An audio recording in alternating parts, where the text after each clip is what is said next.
There's a lot of things to look out for when you hire an aircraft part repair station to manage your aircraft part repairs. There's a lot of the small things, and one of the things is obviously quality. But it's this other small thing that actually really helps you reduce your turnaround times, reduce your total repair costs. And that one small thing is options. It sounds so simple, but it's really hard to implement at the repair station level for various reasons, depending on the type of operation you're dealing with.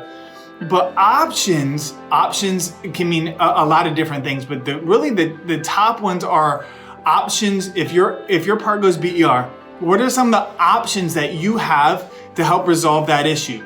If your part goes BER and you need the unit next week, you're now becoming AOG. Ensure you and your purchasing team and logistics team and your supply chain team and all of these other people, depending on how big your operation can scour the market, or your repair station partner can give you some options to help make this choice a little bit easier. Another option is an option of shipping. A lot of times that is required on you to figure out, but the repair station can give you, especially if you have a lot of repairs with them, can give you options to reduce your shipping costs.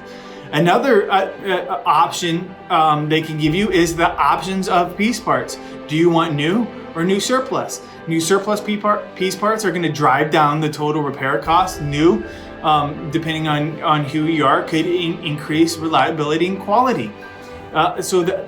Something to think about when dealing with your aircraft part repair partner is the thing of them providing options for you. Options that best serve you as a client. Options that best serve you and your operation and help you drive the repair results that you're looking to achieve.